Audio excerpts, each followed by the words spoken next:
On this episode of Texas Whiskey, we are talking all things Lone Elm Whiskey from 5 Points Distilling. Stay tuned. Hey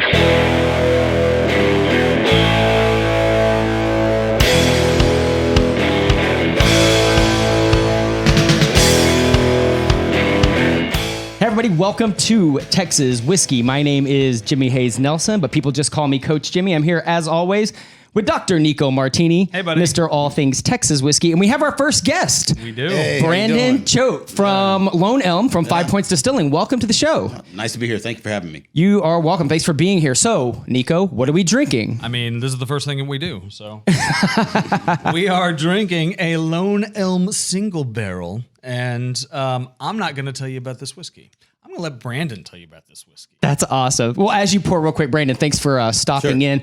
So give us just a little bit of history about yourself. Like, how long have you been with Lone Elm? And then we'll get into the distillery and kind of what you guys do. But how long have you been there? So I've been there since May of 2017. Oh, wow. Fantastic. I just called a buddy for a favor of something, and he said, you got to call this guy. It led to calling another guy, and then boom, here we are. This is how I feel, Nico. Yeah. You've started your entire career. There's something in the whiskey world that it's like, it I don't know. I had a buddy that knew a guy that did some things that liked to drink, and now I got a career. So All of a sudden, this is happens. what we do. Yeah, absolutely. Give me your glass. Give me your glass. Oh, yeah, absolutely. You can pass glasses down as well. You got a drink, sorry. So how long have you and Nico known each other? I don't know, maybe about 4 years. 3-4 years, something like that. Something Yeah, like that. at least 4 years. And let me guess, was it a festival of some kind you met at? Oh, I'm sure it was. Probably SACC or something. Who knows? Yeah, something like that. And it's interesting because we just live right around the corner from each other. Right. Yeah. It's really funny when I'm like, oh gosh, I gotta get Lone Elm stuff. I'm like, oh dude, Brandon lives half a mile from me. Walk around the corner. Yeah. Awesome. Again, I want to jump into this, but before, since we have it poured here, tell me a little bit about exactly what we're drinking first. Well, right now you're drinking the first straight wheat whiskey of Texas. It's Lone Elm Whiskey. It's 90% Texas soft red winter wheat and 10% malted barley. There's no corn in there whatsoever. It's grain to glass, farm to bottle pretty much. That's fantastic. Yeah, 90% Texas soft red winter wheat. It's amazing. It's minimum aged 4 years. Minimum 4 years. Yeah. So I mean, we have some 5 and 6 year that we've got kind of tucked away, but yeah. And in the market up north, there's still 2013s and 14s still on the shelf. Oklahoma. Really? Yeah. That's fantastic. It is. I love it, dude. It's so I good. love it so much. Oh. So Nico, really quick. I consistently say that every time we have this conversation, this is the most underrated whiskey in Texas. Wow. Easily. No question in my mind. I love this whiskey so much. And wheat is just so rare. Yeah. It's just, this is such an interesting flavor profile because this isn't something that you're going to find on many liquor store shelves at all, just because it is, wheat whiskey is its own entity. It's its own vibe. Okay, let's start there a little bit. Like I said, I do want to get into the history of Lone Elm and all that, but can we just start with wheat whiskey just for a second?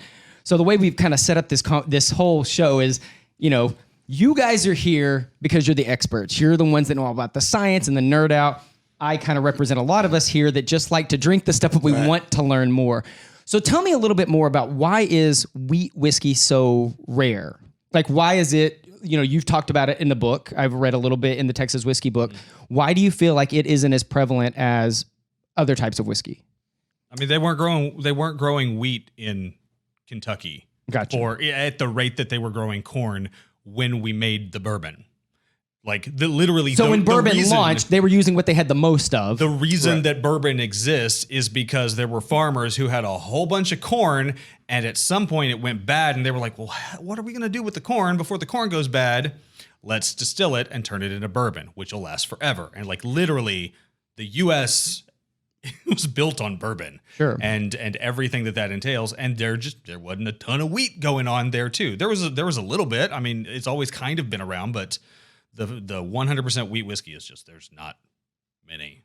Yeah, and Texas grows wheat. I mean, wheat's an incredible commodity here in Texas. Yeah. And wheat's always been a blending agent in most whiskeys or bourbons, and now we're showing Texas and the rest of the world really, what we're able to do with our temperature, how soft the wheat is, how well it can stand up to other bourbons and whiskeys, and it's providing just a whole nother category in, whiskey and bourbon world, So when it came to, the creation of Lone Elm, was that part of the decision of, hey, Texas, we do wheat well? And was that always the decision from the very beginning that this is going to be the backbone of our distillery? It was. Bill Wofford, who's a master distiller and president of the company. He and, 4 of his friends were doing the Kentucky Bourbon Trail. And when they were done, they were sitting around, they felt like they were just, they're underwhelmed. Okay. Yeah. So they were underwhelmed. So Bill Wofford, picks up a glass, and he said,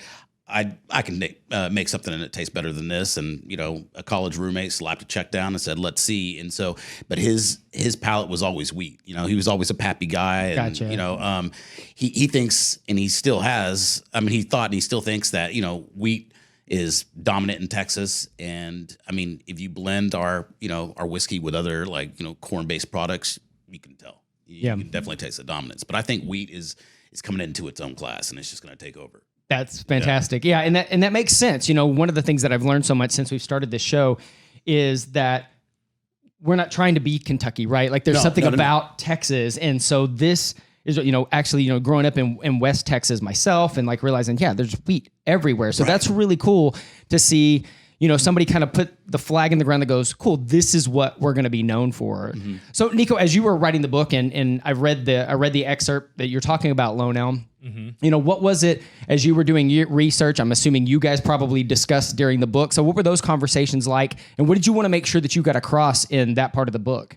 It's the originality. It's the fact that wheat whiskey is something that's, I know we keep saying it, but wheat whiskey is rare. Yeah. And the fact that we have this incredible wheat whiskey in Texas and that not nearly enough people know about it. That's the thing more than anything. It's just dude, it's from the fact that this is a rarity and you should embrace it because of that alone, to the point that Forney is only 20 miles from Dallas, and every whiskey lover in Dallas should go out to Lone Elm, dude. It's magical out there. That's awesome. It's truly magical. It's one of my favorite distilleries out there. You walk out, it's down this gravel road, you get to the distillery, it's up on this hill, there's a pond, ducks, and all sorts of It's all things Texas. The wheat and the rye that they're using to make the whiskey are there and there, and it's fantastic. Gotcha. Okay, let's go from there. So where do you get your wheat? Is it there on the property as well? We have a silo there on the property. Oh, you do? Yeah, but all of our wheat comes from the Trinity River Basin. Oh, very cool. So we work with local farmers out there, and we got a good thing going with them. So that sounds great. Yeah, it comes between a 2 to 3 mile radius, and we have some in reserve as well. In different parts of Texas. And that's one thing is I've kind of learned more about this and hanging out with Nico a bunch is learning, when we started this whole show, it was what is Texas whiskey? And then what we've always tried to do is let the audience know, here are the different claims about this. And you as the consumer get to decide what's important to you. But I really do love this grain to glass, idea and, being from the state. And for me, that's the pride point. And I find that as my whiskey collection grows, that's what I lean to because I'm okay, it's from here in the state. Not only is it, made here, aged here, it's everything is from here. And I'm assuming you guys take a lot of pride in that as well. Oh, absolutely. We try to, we source everything local as much as we can from bottles to grain to, people that we have come that we need work at the distillery. We try to use everything local. we try to do Texas through and through. That's just kind of what I was taught from, Bill, and that's the way he likes to live his life. And, I don't know. I encourage that anybody that comes out to 5 Points Distilling Lone Elm Whiskey. Hey, you're a Texan once you, walk on our property. Well, and that's so great because not only are you creating an amazing whiskey, you're creating jobs, it's helping the economy. It's just a win-win-win-win-win for the area as well. So and it gets back to the history of it. Whiskey, if you look at the history of whiskey in America, whiskey's been made by farmers. Whiskey's been made it's uber local. It's literally, oh crap, we got to turn that into something that we can sell in 6 months, and that's what they did. And so, yeah. Well, not only that, but just think about what Texas has to offer. Look at the last year that we had, and the whole world stopped. But you know what, Texas distilleries were there, and that was important to this state. And I think that's just thank God. Yeah. So did y'all switch to sanitizer? No, we didn't, but we did a lot of moving around, and I know.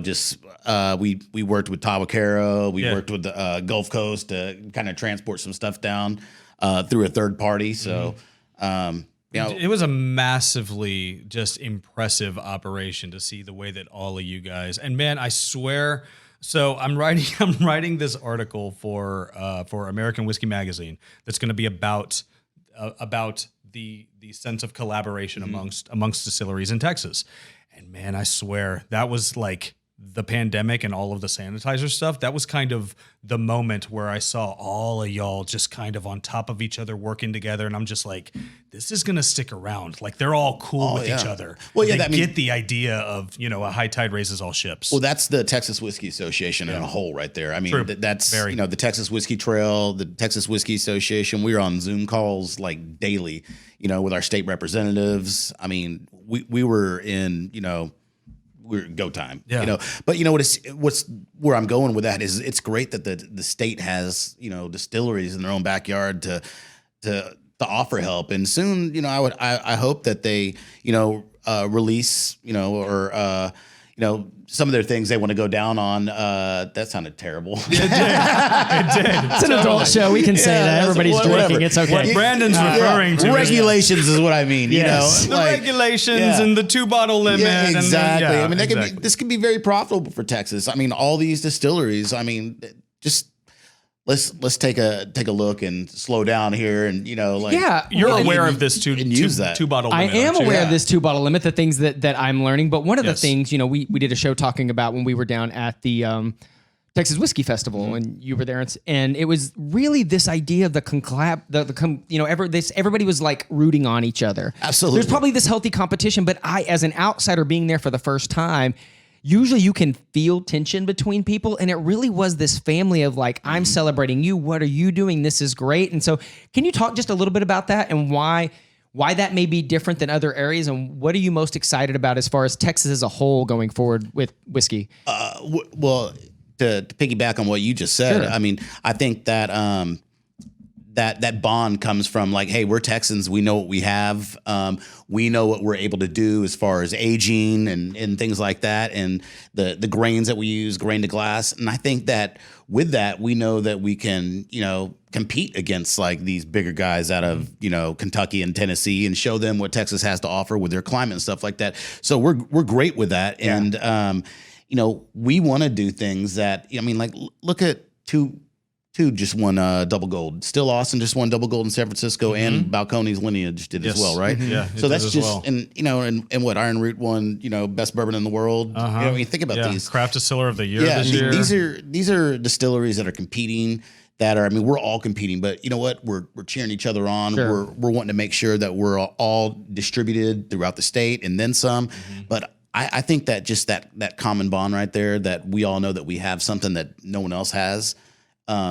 It creates relationships and brings us together more. And that's just my growing up, man, it's always been what a Texan does to help another person. Yeah. Not what a Texan does to help another Texan. Sure. But what a Texan does to help another person. That's just the way I was brought up. And I'm pretty sure if you've lived in Texas for as long as I have, you probably taught that same mentality. Sure. Dude, we barn raise here. Yeah. Like, even if you've never raised a barn, we barn raise Yeah. here. That's the way that we all grew up, man. Yeah. Like, So- it's awesome. Well, and the thing we talk about over and over again is that still relatively new concept, Texas whiskey, right? 13 years. Yeah. 13 years. And so when you have all these other distilleries getting this national and global recognition, it really does. It's almost like, I'm going to use a conference, like a college football reference. It's like your conference wins, right? And all of a sudden there's some legitimacy. And so when somebody sees one of you win, they're like, well, what else is Texas? And they're going to go down the rabbit hole of that is. And then you have something unique like you guys, when it's like, oh, this is a wheat whiskey. And so that allows you to stand out amongst even this up and coming trend that is Absolutely. Texas whiskey as well. So let's talk a little bit about we have 2 bottles here, and, a novice like myself, I'd love for you to kind of take us through what you're offering right now and what really are the differences between each one. So I'm going to start with the small batch. The small batch is going to be a blend of hand-picked single barrels that Bill or Logan have picked. Actually, it's Amy or myself. Amy or Brandon. Yes. That we've picked, and we'll put that in a 250-gallon batch. And we do a chill haze filter on the small batch to drop all the oils and the carbons to the bottom.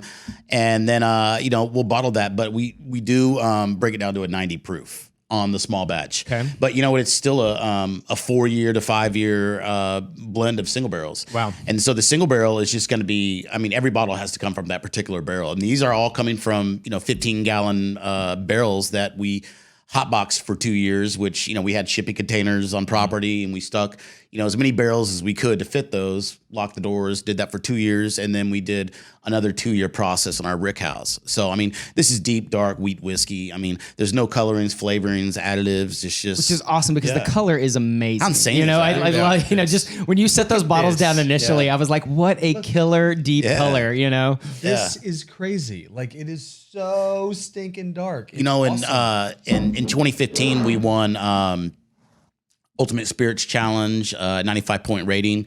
And Pappy 20 won a 96-point rating, so we were okay with that. Yeah, right. You're like, okay, newer kid on the block versus established grandpa, right? And I'll tell you this: I feel like if we had our bottle design we have now back in 2015, I feel like we probably even would have gone over Pappy. Man, that's awesome. You're right. Because that was an old bottle design. Not only that, but we were also accused of adding flavorings and colorings. Right. Just because it was it was too new to them. They don't understand it. It was too new to them. And so if something like, so I'm assuming again as the novice is, so would you say Pappy is probably the most well-known wheat whiskey? Like if people think of this outside of Texas, is that what they're going to think of first? Yeah, I mean, I'd probably say Weller's. Yeah. Okay. Yeah, Weller, and so there's a difference between a wheat whiskey and a wheated bourbon. Okay. And so the wheated bourbon is going to be you can have a bourbon that's 49% wheat whiskey and it's going to taste like a wheat whiskey. Gotcha. But in order to be a wheat whiskey, it needs to be 51% wheat. Okay. So just like you can have a 49% corn wheat whiskey, but those are just kind of. And what are the percentages of these? So these are both 90% soft red winter wheat. Oh, so 90%. Yeah, so we're not talking technical. No. We're 51%. Right. We're almost. That's straight wheat. That's 90% wheat, 10% malted barley. That's awesome. Yeah. Why did he go with wheat instead of a wheated bourbon?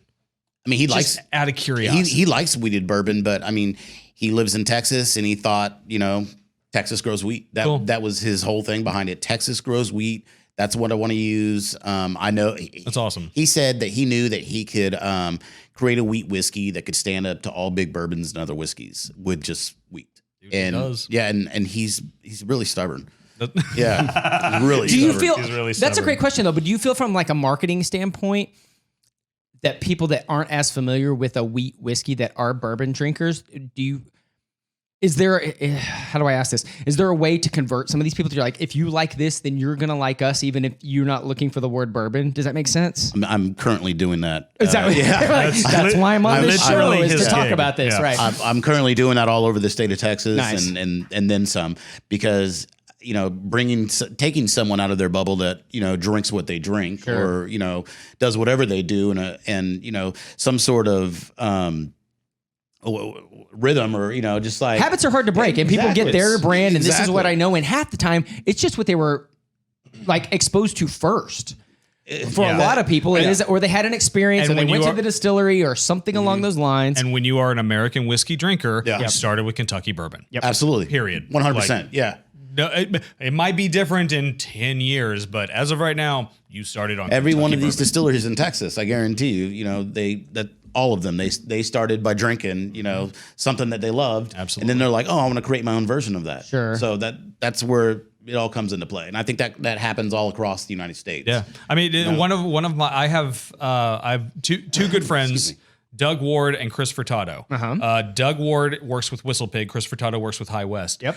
It was an absolute, if you were sort of in the Dallas area, anywhere near the bar scene in, I would probably say 4 or 5 years ago, to see Whistle Pig and High West, those two guys specifically, hit this town and just educate everyone on this is rye. No, it's not bourbon. It's still whiskey. It's very historic. Like, all of the things that you love about bourbon are still there. Same with the wheat. All of the things that you love about it are still there, but it is rye. Let me tell you about rye. Let me tell you about this history of rye. And seeing them educate this city on what rye is was absolutely amazing, because just like the Texas Whiskey Association and all of the Texas whiskey distillers, they knew that they were having the same conversation even as competitors, because the more important thing was they needed to convince people that you should drink rye. Sure. Forget about my brand. Forget about all. Right. I need you to go. I'm bourbon and rye. Like, this is the conversation. Sure. And not like, oh, High West. No, it was like right. Literally, we gotta convince them that this is a thing. Sure. So yeah, I'm sure there's a ton of that. And so does that come really from like a grassroots movement? Like, what do you feel like? What's going to move that needle to educate people the most? Just tasting it. Quality, man. It's moving. Yeah, it's definitely moving. I mean, we just had a massive order go to North Carolina. That's cool. This week. It's really the fact that people are tasting it, people are reading it, people are watching it, listening to it. It's like, I mean, if we had smell-o-vision or taste-o-vision or something like that, I mean, we'd be golden. Sure. But I mean, I think it's just the simple fact that people drink what they're used to, and then when you say anything about a different grain or wheat or anything like that, people are like, I don't know, or I'm not the biggest wheated fan. Or what we do get a lot is, I'm not the biggest Texas whiskey fan. Right. Yeah. You know, we get that a lot, and then you know, because I mean, I know you guys do because I see you, but you know, I constantly watch social media, what's on the trend, who's drinking what, you know, what people talk about. And when they see this wheat whiskey and I hear people say, I'm not a Texas whiskey fan, then I hear people like, well, have you tried this? Or have you tried Lone Elm Whiskey? You know, and I hear, you know, constantly that people are like, you know, Lone Elm's one of the most underrated whiskeys, and it's underrated because it's wheat. Mm-hmm. And you know that. Yeah. Yeah. And I'm sure you learning. Know that. It's underrated because it's wheat. Well, dude, enough people are saying that it's underrated that it's no longer going to be underrated real soon, man. True. Right. So jump on the train early. On the move right now. Well, it's this simple fact that I don't take the brand and compete in a lot of bourbon shows. Mm-hmm. You know, because there's not a whole lot of categories for us, and it's just like, when people want bourbon, they want bourbon. Why go in there with a wheat whiskey and try to compete? Although, you know, our proofs go anywhere from 90 to 130. Oh, wow. Yeah. So, I mean, see, that's the other thing with all these bourbon clubs that are online now, and just the amount of information that's being readily conveyed between whiskey nerds right now. Like, that's another thing that, like, I mean, part of the reason that y'all are on the rise is because these bourbon clubs are like 100%. Talking about y'all. And it's awesome. I get a lot of love to these bourbon clubs. Like, someone say whiskey, you know, the Houston Bourbon Society, right? You know, DFW Whiskey Club, DFW Whiskey Club for sure. You know, I mean, like all these. I think DFW Whiskey Club, they were their first barrel pick for Lone Elm. That's awesome. Oh, really? Yeah, I mean, I got a lot of love for those guys. But that is true. Like, you get inside the tribe, and somebody vouches, and then it's you're doing your work, but if somebody inside the tribe, one of my people that I trust, vouches for it as well, they're like, oh, okay, I'm going to give this thing a try. I'm going to see how this is different or whatnot. That's great. So, were you about to say something? I think I was about to do what I was about to ask, in addition to these two bottles, what else do you guys have right now, or what do you have on the horizon? Right now I have, I believe I have 4, maybe 5, 66-gallon Spanish sherry casks that we're aging our whiskey in. So it's going to have an Oloroso finish. We all know Dr. Nico loves finished whiskey. Yeah. It's so effing good. Yeah, it's pretty damn good. I love it so much. It's tasty. And so that's available now? It'll be available this late August. Awesome. Full on distribution? Full on distribution. That's fantastic, man. So earlier this year, we did a distillery only release, and we kind of put just like a rinky-dink label on it just because it was, distillery only release. Sure. But now this is going to be in full circulation. Is it 750? It's going to be a 750. Oh, nice. Yeah. Right on. Cool. So, I mean, it's going to have, just different variations on the label, but I mean, fantastic. That's another thing that's interesting while we're still talking about wheat is what, an Oloroso sherry finish does to a wheated whiskey. Because, I mean, we all know what it does to corn, and it's fabulous, but there's so many different ways you can play with wheat whiskey that is completely different from corn. Yeah. And that's what's exciting. Dude, it's awesome. And I mean, to bring it back to the Grayson show, like the reason that we wanted Lone Elm involved in Grayson at all was because of like this deep, dark, beautiful wheat that we could that we were able to add to the bourbon and make it be like a high proof wheater. And it just, oh God, it's like the way that I've always looked at probably because of Grayson, looked at Lone Elm as like it's like this beautiful accent of like, you know, like this wonderful thing that it's just, you know, you've got this little touch of a flavor that's so ridiculously familiar, but also different at the same time, and it's just magic. I love this stuff so much. And you know, I'd like to say this about Texas distillers. These guys got a lot of balls, and you know, just a lot of pride. And to age whiskey as long as some of us are aging whiskey in Texas is nuts, because we're not coming out with full barrels of this stuff. You know, we're coming with low yield barrels, but it's putting out phenomenal product. And it shows. Dude, those Texas rickhouses are no joke. When you throw some stuff in a shipping container and stick it out back here, right, very different than if you would do anything of the sort in Kentucky. And again, I think this is what keeps coming up every episode as we talk about the education process, and that Texas isn't trying to be Kentucky or anywhere else, that we really are our own animal. And the more, and I have found, as you know, I'm continuing to be educated, the whiskey that I started drinking, learning from Nico a lot, but then as I find that I literally lean more towards Texas, not just because I'm a Texan. As I taste more, I prefer it. My stepdad, I have family from Kentucky and stuff. Like, I've gone on that trail. I know all of that, but I'm finding this is what I prefer. And so it's really exciting as I talk to my friends outside of Texas that are huge whiskey drinkers that are like, oh yeah.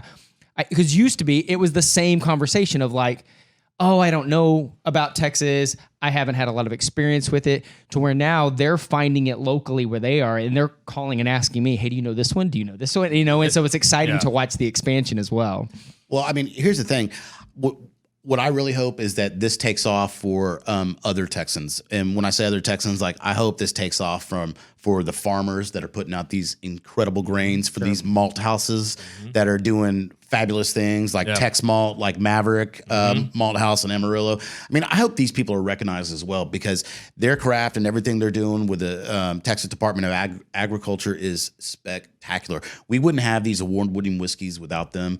We wouldn't have these whiskeys without, you know, a lot of things that Texans do, a lot of things that just, you know, everyday people do that don't get the recognition. And I just think that they don't get the recognition because we're all used to just doing things as Texans, drinking the Texas water, growing up drinking this, tasting that, and all that sort of stuff. But I mean, I feel like the spotlight is on us right now. I mean, they're seeing what we're winning, they're seeing what we're doing, they're seeing what we're producing, and it's amazing. This is the year. I've heard Nico say over and over again, following him around at the Texas Whiskey Festival, I think I heard the phrase, this is the year, not only from you, but all of you guys, as y'all were having conversations, is like, there's always that tipping point year, right? It's that the analogy I keep using is, you know, that indie band that's just been working their ass off, and then the hockey stick takes off, and then it becomes this, you know, they're the 20 years in the making overnight success, 13 years in the making with this, but that this really is the year that all of you get the national and global recognition you deserve, you know, for all the hard work you continue to put in. Well, let's break it down like this. I mean, from what we know is Tennessee makes good whiskey and Kentucky makes good bourbon. That's all we know, right?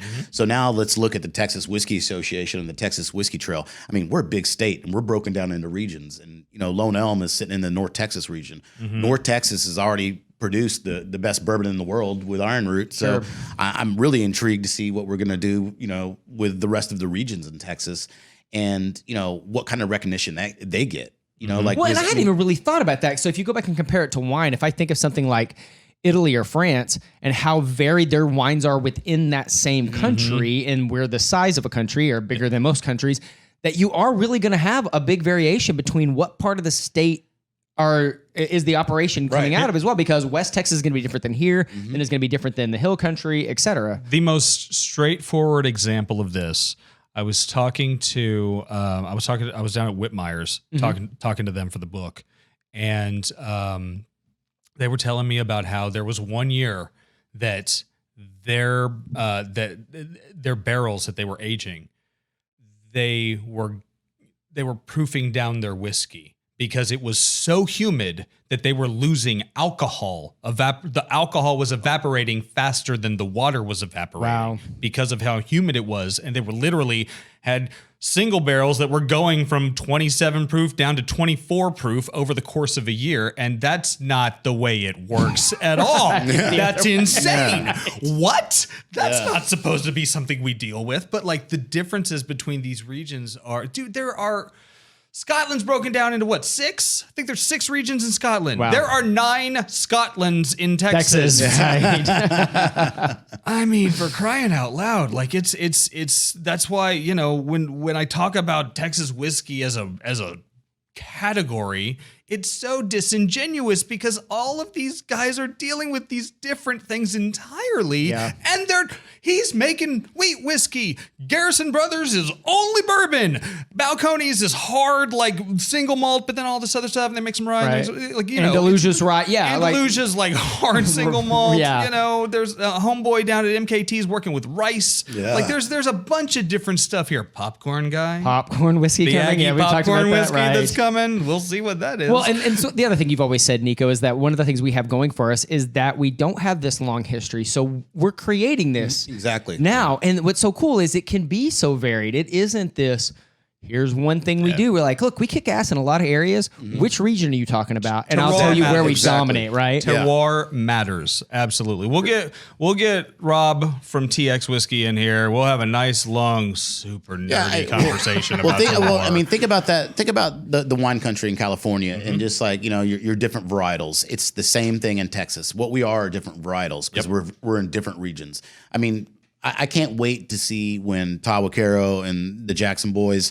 finally get things operational in Palestine. Yeah. And because that's East Texas. And I'm so intrigued to see what comes out of East Texas from their weather, the way it hits their barrels and all that sort of stuff. So, I mean, that should be, you know, very interesting. So, and I think that happens down in Gulf Coast. I think it happens at Treaty Oaks with, you know, like they're different, they're dry heat because they're just right there in Austin. And then Gulf Coast has that little tropical region, you know, just in Houston. So I'm really excited to see some of these, and, you know, Brazos region is coming online and on the Texas Whiskey Trail. So I can't wait to see what happens next. Yeah, you know? Totally. There's this, there's a slight mention of it in the book, but there's this, this group called Cooper Family. Cooper Family, they do rye and they do bourbon. But their whole thing is they buy new make from Few Spirits up in Chicago, and then they bring it down here and they age it here. They moved from the hill country to the other side of Austin, and he was like, it changed like, it's insane, the learning curve that I had to go through from aging in the hill country to aging like 50 miles east, and it just changed absolutely everything. And like the direction, like there's so much diversity in the whiskey that is happening in this state. And, you know, it's not just the three of us and, you know, the other whiskey nerds that are seeing that. Like HEB came on to be a corporate sponsor for the Texas Whiskey Trail. I mean, that's huge. Wow, that is huge. That's huge. You're going to that's more mainstream, right? It's not just in these little groups where people are nerding out having these conversations. Right. I mean, that's more mainstream. So you're seeing, you know, people that are understanding that what's happening in Texas and they want to be involved with it. And thank you, HEB, because I mean that's spectacular. And you know, we want to make them proud. We want them to see the value in the Texas Whiskey Trail. We've got people coming from out of state. Agro-tourism at its highest right now in Texas, and it's only going to get higher. Yeah, absolutely. Because think about the Texas Whiskey Festival. By the way, how many of those whiskeys did you see that you were like, what? How do I not know where that is? There were at least 4, and I know all of the people. And I'm like, you know all the people, and there were 4 brand new in that VIP room where in that back room they had kind of the horseshoe table. I was going, you know, taking some footage, and that's what I turned to Nico. I was like, I had no clue there were this many options and this many, not only this many distilleries, but then within each one, how many different varietals that were coming out of each one. And it was like an entire room full of these bottles. And I was like, this is just from the state. It was like a horseshoe, it was. It really was. It was this huge horseshoe. And so that's really exciting. And that's only the ones that were there. Yeah, exactly. That was the point. That's only the ones that were there. Like MKT wasn't even there. And, you know, they're the boys down in Katy that, I should say husband and wife because Nicholas and Nikki. But yeah, right. they're the ones out there, and Katie doing stuff with Rise, so they weren't even there. That's crazy. And there was probably, I don't know, a handful of others, but that's what this state's doing. I just love the energy. I just love the fact that you can just feel this momentum, from everybody, and everybody is, like I said before, rooting each other on, and it's, I want you to win. And then seeing things, like the Grayson Project or something where it's like, okay, what's a collaboration? Where can we work together to create something pretty amazing, And again, like to go back to the Texas Whiskey Festival, like what Jake does and the collaboration whiskeys that he puts out every single year. Like he did, like he's the first blended Texas whiskey. He's the first person who put together a thing where he was actually working with different distilleries and put it into one thing. Like that was fantastic. And just like now that's a tradition, and to see the way that he's navigating that whole space and just kind of getting the idea out there of like, there's lots of different ways that you can approach it. Like it's pretty cool. No, it's fantastic. And an opportunity to, if you haven't yet, to go check out TexasWhiskeyBook.com. Nico's book will be coming out here soon. That's where you can pre-order it and get a bunch of cool bonuses and everything. But if you're wanting to know more about this conversation, not only, checking out Lone Elm, but making sure that you're really up to date on what's going on in the state, definitely go to TexasWhiskeyBook.com and check that out, because I know that you're super excited about continuing to educate people about all things Texas whiskey. Absolutely. I love it. I love it when like Reset Jimmy shows up and he's like, well, let me tell you why we're here. And I do what I can. I bring notes or whatever. There we go. Okay, hold on. You like to know my the thing that I think is going to kind of be the next Texas thing that sort of happens? Please tell us. Rye whiskey. Yeah. Brandon. We did rye. Oh, that's interesting. Is this segue, Nico? Segue. Yeah. Are you talking about the rye that we have in production? You have a rye in production. We do have a rye in production. Tell us about the rye. So we have, we did a May release. Wait, is it May right now? It's May right now. We did a March release. We did a March release. We did a March release of a rye, a wheated rye that we did. Our president, Bill Wofford, and master distiller, he works at Texas Instruments during the day, and they have thousands of employees. Yeah. Well, a lot of those employees are they're good friends of our distillery. They've done a lot of R&D, and they did our first if rye. You will. Yeah. Right. So try this. Yeah. They did our first rye, and they allowed us to release that in March. Oh, that's cool. Great, man. They're just great guys. Thank you, Neil. And but we started putting that in production. So we started putting that in 15s and the 30s. So that'll be ready next year. Awesome. And, it'll be ready next year. And, Bill wants to age it for 2 years, maybe a little bit more, but we're tasting it and we're looking at it more just in case, because you've had it at, a certain, you've had it. Dude, it's fantastic. Multiple times at different age variations. Mm-hmm. So, I felt like the times that you've tasted it, it's only gotten better. Yeah. So, and the blend on that, I believe, is 60, 30, 10. Okay. Yeah. Nice. So, like with the 60 rye and the 30 wheat and then 10 malted barley. What kind of barley are y'all using? We're using malted barley out of Amarillo. Oh, okay. Okay. Yeah. Maverick? It's Tex Malt? No. Well, it was Maverick and it was Tex Malt, and it's just kind of what okay. I got you. Cool. It's whatever we've been using more and more Tex Malt.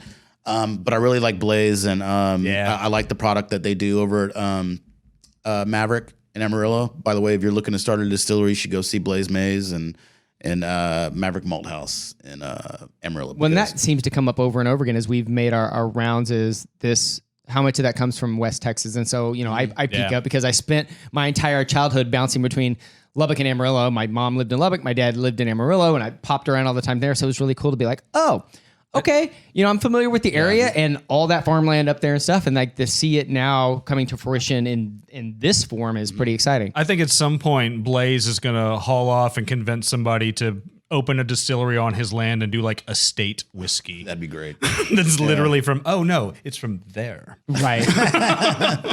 But our rye will be ready next year, and we've already got specs lined up for barrel picks, and Oklahoma wants them. I mean, everybody wants them. So I hope that I want to feed Texas's thirst first, because like Nico was saying, rye is just it's a thing that people want right now.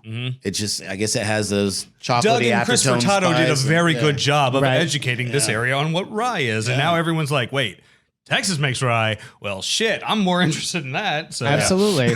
And let me just tell you, some of the ryes that came out of the Texas Whiskey Festival that I haven't seen yet, or most of us hadn't tasted yet, like Ranger Creek's rye is spectacular. Yeah. So, I mean, I can't wait to see the what we continue to do with ours. It's going to be really interesting. I mean, like Still Austin has a new rye that's lovely. Still, Austin's doing some crazy stuff right now. They are doing some crazy They're stuff. Awesome. Freaking Garrison Brothers has a rye. Like, I mean, I didn't see that coming.